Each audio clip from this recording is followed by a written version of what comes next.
Você sabia que nem toda criança que fala necessariamente emite comportamento verbal? Como esse é um assunto que muita gente tem dúvida, o vídeo de hoje é sobre comportamento verbal. Então, olha só, para análise do comportamento, o tema comportamento verbal é algo muito importante.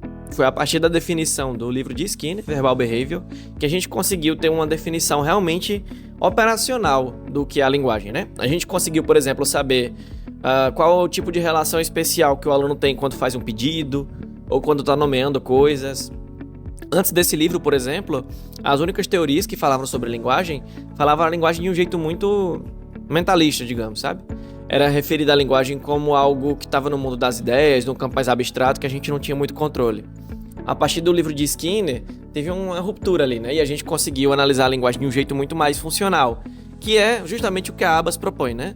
Tratar os comportamentos de uma maneira mais mensurável, que a gente consiga de fato observar aquilo, fazer alterações no ambiente e, por consequência, alterar também o comportamento, né? Então, olha que bacana. Quando eu falei que nem todo aluno que fala necessariamente emite comportamento verbal, isso é verdade. Por exemplo, se a gente for pegar na concepção de comportamento verbal, para ser verbal tem que ter três elementos delimitantes, né? Três elementos essenciais. Então, o comportamento ele tem que ser operante, ou seja, o que significa comportamento operante? Significa que ele tem que ser sensível às consequências. Ou seja, quando eu aperto num interruptor, uma luz acende.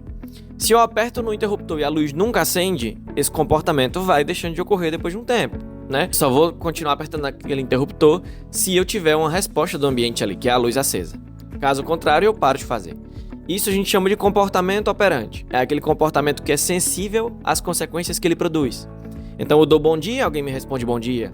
Eu digo qual é o seu nome? A pessoa me responde fulana. Então, essa relação em que somente aquele reforçador é o que faz com que a minha resposta continue acontecendo, a gente chama de comportamento operante, né? É um comportamento selecionado pelo ambiente e que é sensível às consequências. Além de precisar ser operante, o comportamento também precisa que tenha duas pessoas geralmente envolvidas ali, né? Na verdade, tem algumas exceções em que pode ser com uma única pessoa, mas a gente vê isso já já. Mas em linhas gerais são duas pessoas envolvidas, tá? Tem que ter o falante e o ouvinte.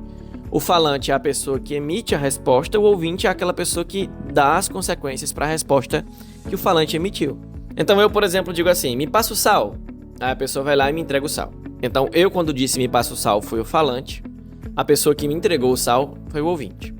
Quando eu digo, por exemplo, bom dia, foi o falante. A pessoa que me responde com um bom dia, ela também foi o ouvinte, né? No caso, tá ali as duas pessoas envolvidas na relação. O falante emite a resposta, o ouvinte dá as consequências necessárias ali, né?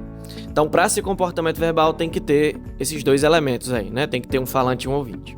E o último dos elementos para ser um comportamento verbal é que o falante e o ouvinte sejam treinados na mesma comunidade verbal, né? Então, por exemplo, eu posso pedir para alguém me passar o sal em russo, por exemplo. Mas se a outra pessoa não é treinada naquela língua russa, ela não vai conseguir suprir o reforçador que eu pedi. Então, as línguas geralmente são comunidades verbais, né? Mas esse conceito de comunidade verbal não se restringe só à língua. Por exemplo, tem alunos que estão aprendendo ainda a fazer vocalizações, estão ali, sei lá, em vez de falar leite, fala et. Ou então, em vez de falar água, fala aga, ou apa, sei lá, qualquer palavra desse tipo. E aí, a mãe geralmente está treinada para responder adequadamente. Então, a mãe sabe que aquele som apa significa água, né? Então, não necessariamente comunidade verbal indica língua. Comunidade verbal é simplesmente quando duas ou mais pessoas estão ali sabendo agir como falante e como ouvinte uma para as outras, tá? Ou seja, eles entendem tudo que está sendo dito ali de um para o outro, tá? Então, esse é o conceito de comportamento verbal para a terapia ABA, para o Skinner, tá? Então, tá, Luiz, mas por que você falou então que nem todo aluno que fala corresponde a comportamento verbal? Olha só, por exemplo, vou dar algumas situações aqui.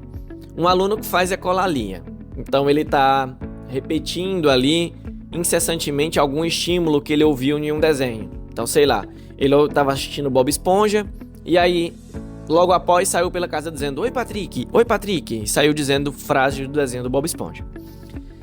Então, vamos analisar a partir dos elementos que a gente discutiu. Olha só. Então, ó, o aluno, primeiro, ele emitiu um comportamento de falante e de ouvinte. Ou seja, ele emitiu uma resposta e alguém precisou reforçar? Não. A resposta, no caso ali, foi simplesmente uma estereotipia, né? Não precisou que outra pessoa reforçasse o comportamento. Ou que não precisou, no caso de uma relação ali social, para que houvesse comunicação de fato. Então, nesse sentido, o aluno que só diz, oi Patrick, ele tá fazendo aquilo como a gente chama de auto-reforço, né? Reforço automático. Ele faz só pelo prazer de ouvir. Ele gosta realmente de ouvir aquele som, ou é um desenho que ele gosta e ele tá falando, sabe? Então, apesar de ser um comportamento que foi aprendido, ou seja, é um comportamento operante, né? Sensível ali às consequências. E de ser um comportamento, algo que está sendo dito na língua portuguesa, né? Oi, Patrick, ou seja, seria também de uma comunidade verbal, faltou esse último elemento aí, que é falante e ouvinte. No caso, essa relação descategoriza, então, essas ecolalias como um comportamento verbal. Então, contando aqui um exemplo pessoal. Eu já tive, por exemplo, alunos que conseguiam nomear as coisas. Por exemplo, eles viam uma geladeira e diziam geladeira, eles viam um parquinho e diziam parquinho, mas eles nunca faziam isso em uma relação funcional. Por exemplo, eles nunca faziam para comunicar a alguém que estavam vendo o parquinho ou algo desse tipo, sabe? Então, será que nesse sentido aí o comportamento seria verbal, se não houve esses três elementos, né? Essa é uma análise que eu, junto com a família, comecei a fazer e tudo mais. E aí a gente percebeu que o menino fazia muitas vezes por estereotipia, né? Ele fazia como auto-reforçamento e não de fato porque estava comunicando alguma coisa ou porque estava fazendo aquela troca entre falante e ouvinte, né? Então, o menino chegou, apesar de falar, né, de produzir voz, ele chegou sem ser um falante habilidoso, né? Sem ser uma pessoa que emite comportamento verbal, né? E aí a gente foi intervindo durante a intervenção e, enfim, depois de um tempo ele aprendeu. Luiz, mas no começo do vídeo você falou que tinha uma exceção, que às vezes o comportamento verbal poderia ter o falante e o ouvinte na mesma pessoa, né? De fato, tem alguma exceção, né? Acho que quem já viu aqui crianças brincando, quem é comum de terapeuta ver, já com certeza viu os meninos brincando de faz de conta, né? Então ele pega, sei lá, o bonequinho do Batman, o bonequinho do Homem-Aranha e ficam ali brincando, um com o outro, diz, oi Batman, como você tá? Aí o Batman responde, eu estou bem, Homem-Aranha, enfim, e ficam brincando ali, né? Então, esse tipo de autofala que a gente chama, né, desse brincar de faz de conta, percebam que tem um falante e um ouvinte ali. E todos são a mesma pessoa, são a criança, né? Apesar, espero que vocês não acreditem em que é o próprio Batman e o próprio Homem-Aranha que estão falando. Nesse caso simulado aqui, quem estaria falando é a própria criança imitando a voz deles, né? Enfim. Então, essa relação que a gente acabou de ver aí foi uma relação de autofala, né? Ou seja, falante e ouvinte eram a mesma pessoa, né? No caso, era a mesma criança.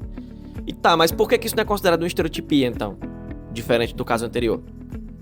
Porque lembra que um dos efeitos que a gente discutiu no comecinho do vídeo era que o comportamento do falante altera o do ouvinte. Então o Homem-Aranha diz assim pro Batman, Batman, vamos dar uma volta? Aí o Batman diz, claro, vamos lá. Ou seja, o Batman tá respondendo como ouvinte ao comportamento do Homem-Aranha de falante. Então, mesmo sendo uma brincadeira, mesmo sendo com bonecos ali, na verdade o falante e ouvinte é o aluno que tá brincando, né? Mas ele tá sendo falante e ouvinte. Ele tá na mesma comunidade verbal, é um comportamento operante e tem falante e ouvinte. Então tem os três elementos bonitinhos, tá? Então, percebam que às vezes o comportamento verbal ocorre dentro de uma mesma pele, né? Por exemplo, quando eu tô pensando ou planejando algo que eu vou fazer, eu faço uma lista de compras, né?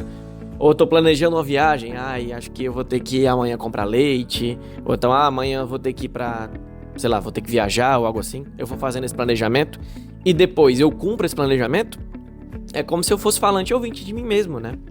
É uma relação bem bacana que o próprio Skinner traz no livro dele, que é uma reflexão importante. A gente não pode excluir pensamento, planejamento do comportamento verbal, tá? Isso é algo muito interessante que faz parte do que é basilar para a teoria de Skinner. Bem, acho que é isso, conseguimos esclarecer algumas dúvidas.